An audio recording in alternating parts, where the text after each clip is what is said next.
Bismillahirrahmanirrahim. Assalamualaikum warahmatullahi wabarakatuh. Alhamdulillahilladzi farada ala ibadihi as-siyam fasamu imanan wa ihtisaba wa wahaba lahum 'aidan sa'ida jazaa'an bima 'amilu wa nalu min 'indi rabbihim jazaa'an hasana wa sabbahu Allah bukratan wa asila wa kabbaruhu takbira. Asyhadu an la ilaha illallah wahdah la syarika lah wa asyhadu anna sayyidana Muhammadan abduhu wa rasuluh. Allahumma salli wa sallim ala sayyidina Muhammad wa ala alihi wa ashabihi wa man tabi'ahum bi ihsanin ila yaumiddin tasliman katsira. Amma ba'd. Fa ya ibadallah ittaqullah haqqa tuqatih wa amalu salihah innallaha bima ta'maluna basir. Tuan-tuan dan puan-puan yang dirahmati Allah sekalian, alhamdulillah, dengan segala rintangan dan segala susah payah, kita semua telah mengharungi bulan Ramadan dengan ibadah puasa dan juga dengan ibadah-ibadah yang lainnya yang terkait dengan bulan Ramadan. Walaupun terdapat ibadah-ibadah yang biasanya dilakukan di masjid-masjid, tetapi pada tahun ini terpaksalah dilakukan dengan normal-normal yang baharu. Majlis iftar di masjid sudah tidak kelihatan lagi. Sembahyang tarawih pula dilakukan di rumah masing-masing dengan diimamkan oleh ahli-ahli keluarga masing-masing. Walaupun pada peringkat awalnya tuan-tuan imam ini akan merasa kekok dan merasa janggal sedikit untuk menjadi imam. Namun apabila rentaknya sudah diperolehi, maka rasa kekok dan rasa janggal itu akan hilang sedikit demi sedikit. Dan imam pula mendapat keyakinan diri untuk menjadi imam di rumah masing-masing. Ini adalah satu norma baru bagi puasa pada tahun ini, disebabkan kita semua berada di dalam masa PKP ini. Saya ingin menyampaikan ucapan tahniah dan terima kasih saya kepada tuan-tuan imam di rumah masing-masing ini. Angkara PKP ini, banyak kebiasaan-kebiasaan yang selalunya dilakukan pada bulan Ramadan telah bertukar. Majlis-majlis iftar yang selalunya dibuat di masjid telah diberhentikan. Amalan tadarus Al-Quran yang juga dibuat di masjid-masjid juga terpaksa diubah suai dengan menjadikannya sebagai tadarus dalam talian. Masjid-masjid yang biasanya dibuka sepanjang malam apabila tibanya 10 malam terakhir Ramadan tidak dapat dilakukan lagi.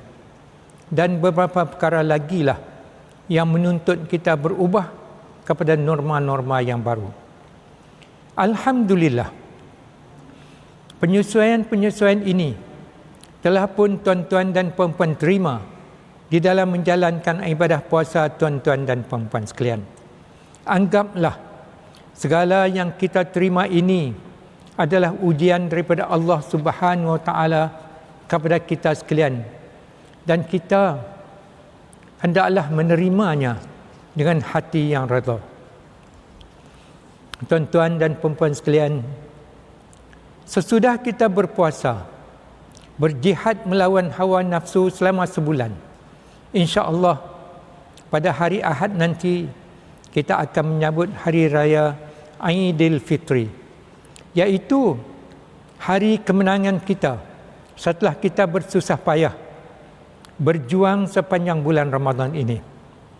Kita bergembira bukanlah kerana kita sudah boleh kembali kepada kebiasaan-kebiasaan kita sebelum Ramadan, tetapi juga kita bergembira kerana sepanjang bulan Ramadan kita telah dilatih dengan amalan-amalan baru dan juga yang lama yang perlu kita kekalkan sesudah bulan Ramadan berlalu. Ambillah mana-mana amalan yang baik yang tuan-tuan dan puan-puan kerjakan semasa bulan Ramadan dan jadikanlah ianya amalan-amalan tetap harian tuan-tuan dan puan-puan. Tidaklah perlu tuan-tuan dan puan-puan mengambil amalan-amalan di bulan puasa itu untuk dijadikan, tuan-tuan dan puan-puan sekalian, mengambil semua amalan di bulan puasa itu untuk dijadikan amalan tetap, kerana ditakuti tuan-tuan dan puan-puan tidak termampu melakukannya. Pilihlah satu ataupun dua sahaja amalan-amalan itu yang puan-puan rasa boleh dibuat dan mampu dibuat.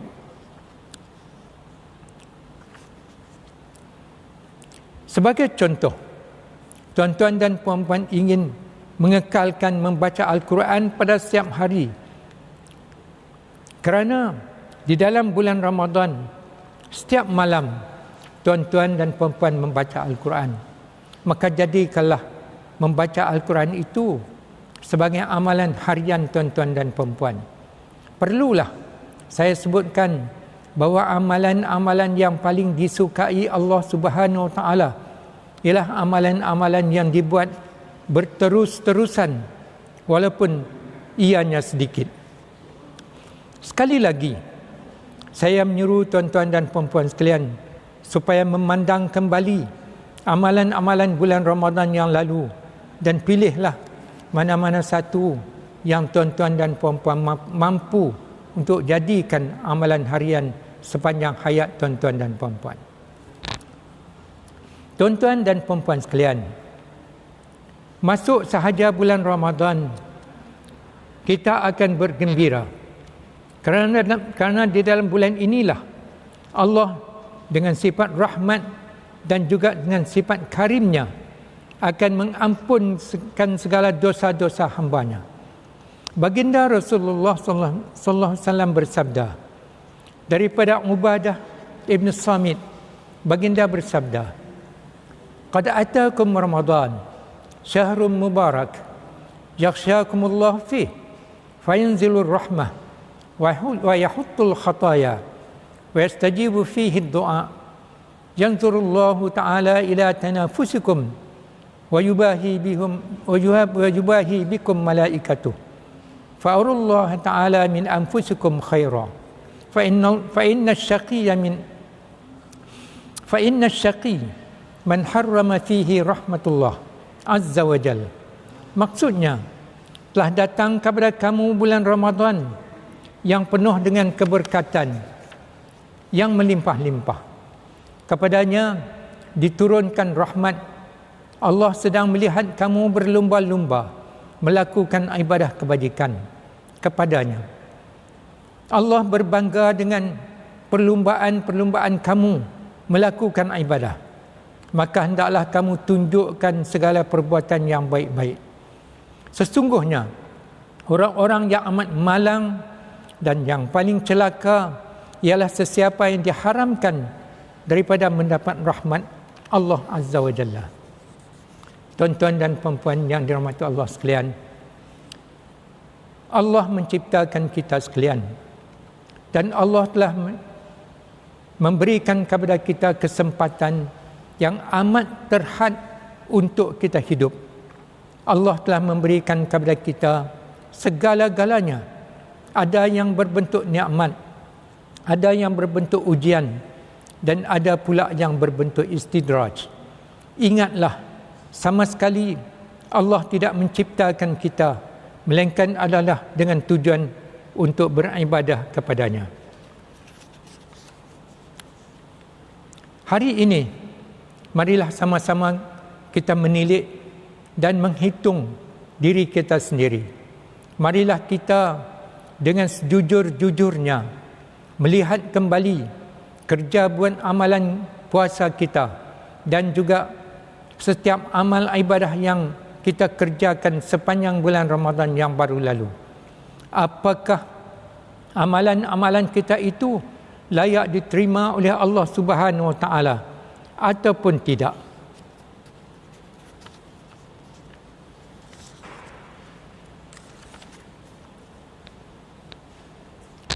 Ataupun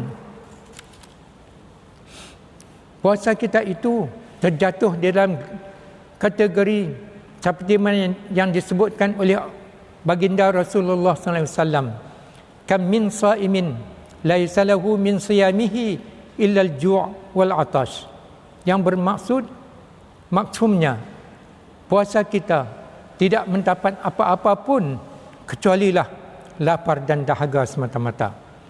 Bagaimanapun, marilah kita dengan penuh pengharapan dan dengan rendah diri kita sama-sama berdoa agar segala amalan kita itu diterima oleh Allah Subhanahu Wa Taala dan tidaklah ianya menjadi sia-sia sahaja.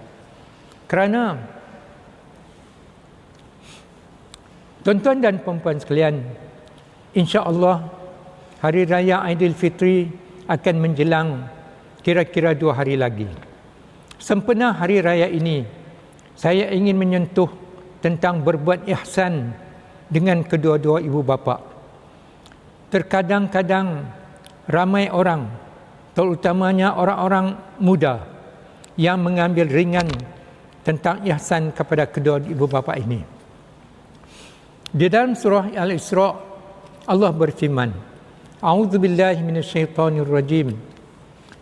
Wa qada rabbuka alla ta'budu illa iyyah wa bil walidaini ihsana.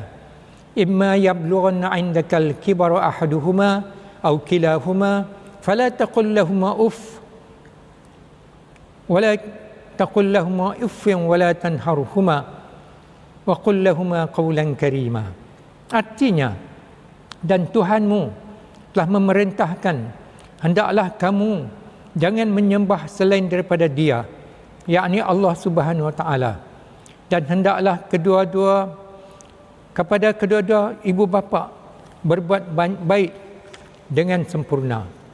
Dikala salah seorang ibu bapamu ataupun kedua-duanya sekali sudah lanjut usia, janganlah sekali-kali kamu berkata uf kepada mereka, dan janganlah pula kamu membentak-bentak kepada mereka, dan ucaplah kepada mereka perkataan-perkataan yang sopan. Oleh itu, kepada anak-anak sekalian, inilah saatnya yang terbaik untuk kita memohon ampun dan maaf daripada kedua-dua ibu bapa kita di atas segala kesilapan, kekhilafan, ketelanjuran kita. Ingatlah bahawa anak-anak mestilah sepanjang-panjang masa mempunyai hubungan yang baik dengan ibu bapa masing-masing. Dan ingatlah bahawa anak-anak hendaklah sentiasa mencari redha kedua-dua ibu bapa masing-masing. Kerana redha mereka itu ialah menjadi asas redha Tuhan kepada kita. Sabda baginda Rasulullah SAW, ridha Rabbi fi ridhal walidain wasatahu fi satahima.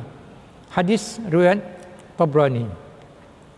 Artinya, redha Tuhan kepada seseorang itu bergantung kepada redha kedua-dua ibu bapanya, dan murka Tuhan kepada seseorang itu pula bergantung kepada murka kedua-dua ibu bapanya. Jelaslah bahawa amat sukar sekali bagi seseorang itu untuk mendapat redha Tuhan sekiranya ia mengabaikan redha kedua-dua ibu bapanya. Oleh itu, janganlah sekali-kali kita mengambil ringan tentang hubungan baik kita dengan kedua-dua ibu bapa kita.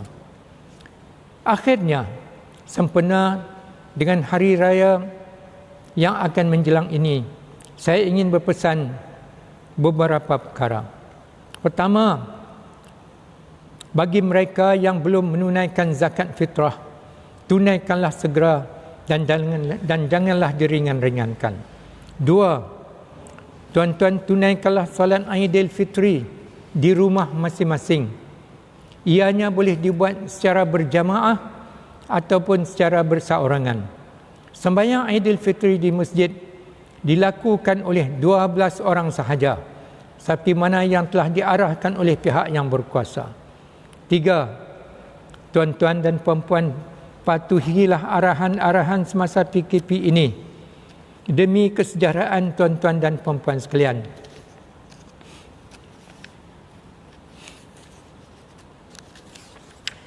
Akhir sekali, selaku imam dan pengurusi Jawatankuasa Qaryah, saya bagi pihak semua Jawatankuasa Qaryah, pegawai-pegawai masjid dan petugas-petugas masjid mengucapkan selamat Hari Raya Aidilfitri kepada tuan-tuan dan puan-puan semua. Kami mohon maaf atas segala kesalahan, kesilapan dan ketelanjuran kami yang disedari ataupun yang tidak disedari. Maaf zahir batin. Minal aidin wal faizin. Kullu am wa antum bi khair. Sekian. Wassalamualaikum warahmatullahi wabarakatuh.